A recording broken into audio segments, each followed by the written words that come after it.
నమస్కారం, welcome to జనం కోసం జర్నలిజం న్యూస్. కేంద్ర మంత్రి పదవి నుండి అమిత్ షాని వెంటనే బర్తరఫ్ చేయాలి. BSP demand. బహుజన సమాజ్ పార్టీ జాతీయ అధ్యక్షురాలు బెహెన్జీ మాయావతి గారి ఆదేశాల మేరకు వరంగల్ జిల్లా హన్మకొండ జిల్లా కమిటీల ఆధ్వర్యంలో హన్మకొండ అంబేద్కర్ సెంటర్ నుండి కలెక్టర్ ఆఫీస్ వరకు కేంద్ర మంత్రి అమిత్ షాని బర్తరఫ్ చేయాలని నిరసన ర్యాలీ చేసి రాష్ట్రపతికి కలెక్టర్ గారి ద్వారా మెమోరాండం పంపించడం జరిగింది.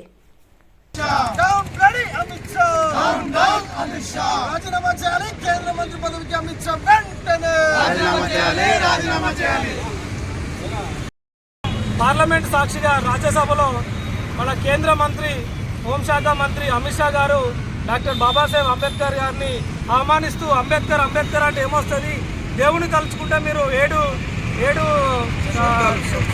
స్వర్గానికి వెళ్తారని చెప్పేసి అవమానిస్తూ భారత రాజ్యాంగానికి విరుద్ధంగా మాట్లాడడం జరిగింది. దానికి ఆ మాటలకు నిరసనగా బహుజన్ సమాజ్ పార్టీ ఆధ్వర్యంలో మన బెహెన్జీ కుమారి మాయావతి గారి ఆదేశాల మేరకు తెలంగాణ రాష్ట్ర అధ్యక్షులు గౌరవ మంద ప్రభాకర్ గారి ఆదేశాల మేరకు హన్మకొండ జిల్లా కేంద్రంలో జిల్లా కమిటీ ఆధ్వర్యంలో నిరసన కార్యక్రమం చేపట్టడం జరుగుతూ ఉన్నది. ఈరోజు భారతదేశంలో ఈ బలహీన వర్గాలైన కానీ ఎస్సీ, ఎస్టీ, బీసీ, మైనార్టీలు అన్నది అగ్రవర్ణాల పేదలు స్వేచ్ఛాయుతంగా బ్రతుకుతున్నారంటే కారణం డాక్టర్ బాబాసాహెబ్ అంబేద్కర్ గారు రాసిన రాజ్యాంగాన్ని.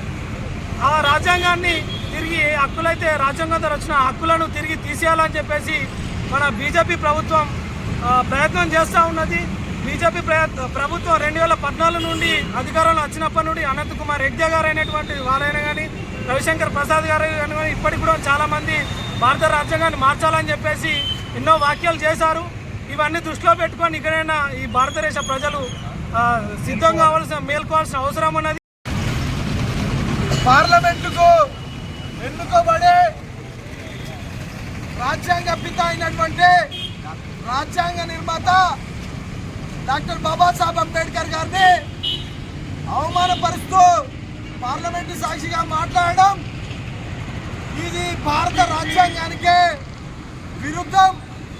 అదే భారత రాజ్యాంగంలో పొందుపరిచినటువంటి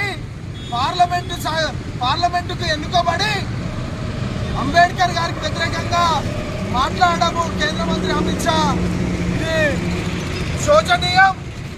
వెంటనే నువ్వు భారత రాజ్యాంగబద్ధంగా ఎన్నుకోబడ్డావు కదా, అదే భారత రాజ్యాంగబద్ధంగా వెంటనే నువ్వు రాజీనామా చేయాలని బహుజన్ సమాజ్ పార్టీ డిమాండ్ చేస్తుంది.